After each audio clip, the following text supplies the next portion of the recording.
This is how disability fits into the next slide, into the bigger picture with regard to what we're doing at Status.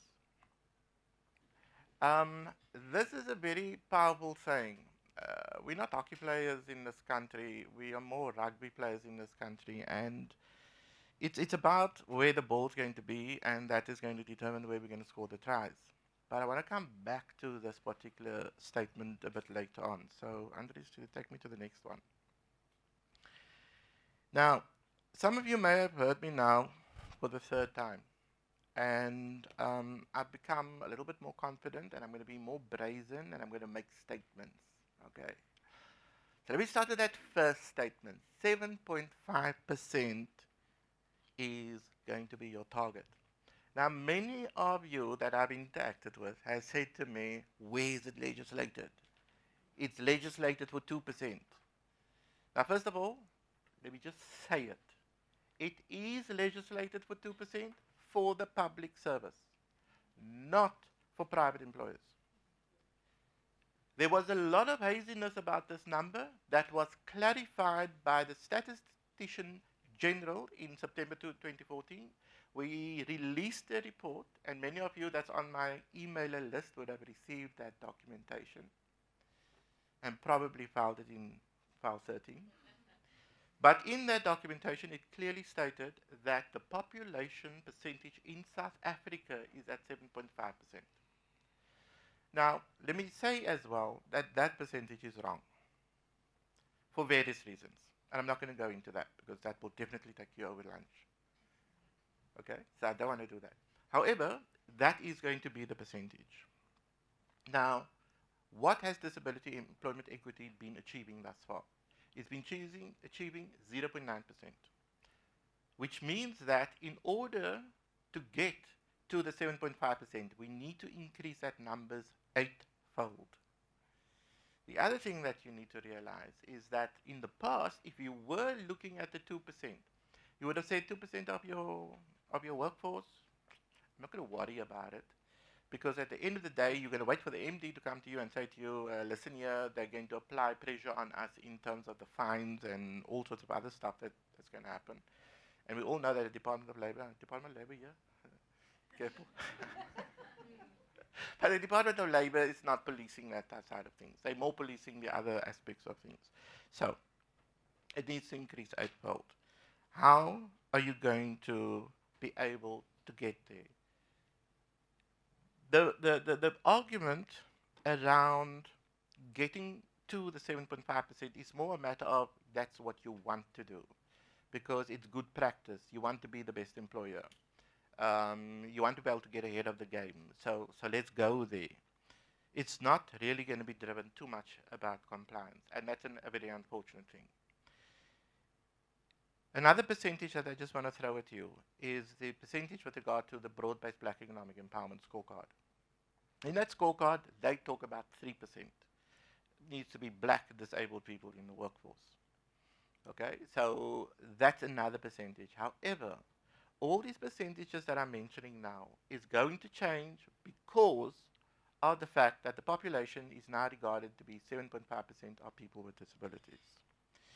So instead of me continuing to moan about, this, what you should be doing or whatever the case may be, how do you take the process constructively forward? Now, the legislation, you are guided by the Employment Equity Act. And it's very important that you are able to integrate disability in terms of your employment equity process. Your employment equity process is driven by the Code of Good Practice on Employment Equity that specifically speaks about your employment equity plan and more specifically about numerical goals. Now, I'm going to give you a hack around the whole situation. Okay? The hack around is that that Code of Good Practice refers to how you're going to determine your numerical goals.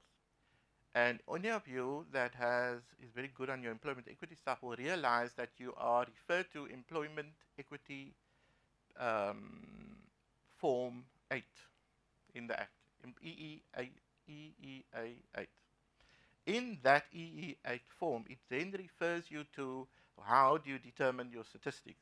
In that form, it refers to only two designated groups. It refers to the group of race and it refers to the group of gender. It does not refer to the group of disability. So for any company that is going to wait until the Department of Labor says to you, listen here, you're going to be paying a fine of I don't know how many million at the moment because you haven't achieved disability, you can probably take them to court and win. Okay, but that's of course not what you want to hear, right?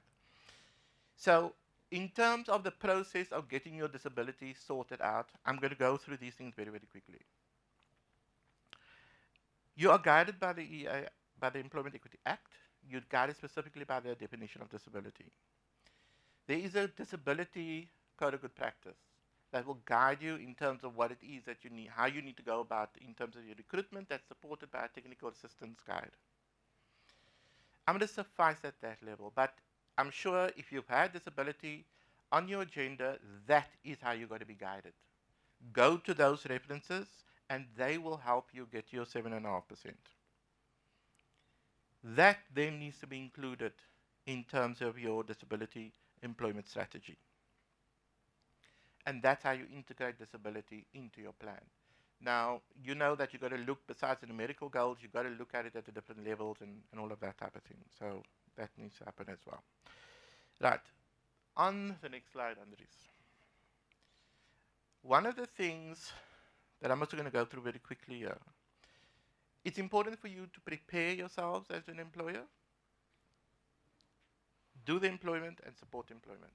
Now, this is what you got to do when you employ anybody, right? The environment has got to be right. But with a disability, you got to look at sensitization, you got to look at universal access. Then you got different employment processes. One of the employment processes that I think is a very good thing for you to consider is the skills development process with regard to learnerships. Try before you buy. That's the one, as far as I know, it's the only HR contract where you can say, thank you very much at the end of the period, bye, don't like you. Okay? And then it's important to support. You need to support every single employee in employment. But when it comes to disability, it's important that you are able to have that supportive structure there. There's you're going to create a high demand, right? Some of you are going to start saying and asking critical questions that cripple in the wheelchair said this, so how are we going to get to the 7.5%? You're going to give it some thought, right? You're not going to ignore it completely. You're going to give it some thought. And you're going to try and get to that type of point, but it's important that you have the supportive structure in process as well, and ordinary employee assistance processes. Right? It's you got it already. Ordinary retention processes. But remember that your demand is going to be great, but the supply is not that great. However, there are enablers around. The one enabler, I don't know if you can see on the screen, there's a S in the bottom right-hand corner. Okay, fine. I don't have to say it. What's it? Right? That's definitely one way to go. But there are other supportive structures, the disability sector, the disability organizations, Google. I mean, geez, you're going to get a lot of stuff on Google. Even within the legislation, there's also guidelines for you there. So that's the importance with regard to support. But let me emphasize again the whole skills development aspect. Learnerships and is a very, very important tool.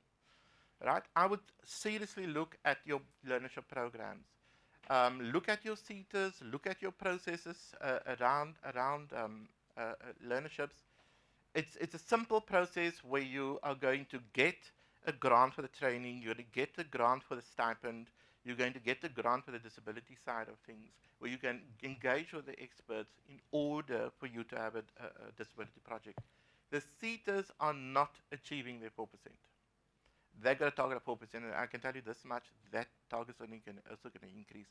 I've got a suspicion that that 4% is going to go up to 16% or 15% because it needs to, there's too much skill development that must happen in disability, so it naturally will happen. But we're probably talking 2 to 5 years, if not 10, 50 years. But anyway, you know what I'm talking about. So look at the disability side of things, go to your CETAs and say to them, you're going to run a disability project. They are going to say, how can we help you? They're going to be all over you to get that help. And then the final point that I want to make is about being an employer of choice. I don't know how many of you here are in the top 50 employees in the country. But I'm almost sure that you want to, if you are, you want to go up a notch. And if you want to, disability is going to be your key. And that is the final remark that I want to make here. And how do you enable being that employer of choice through disability? And that's me.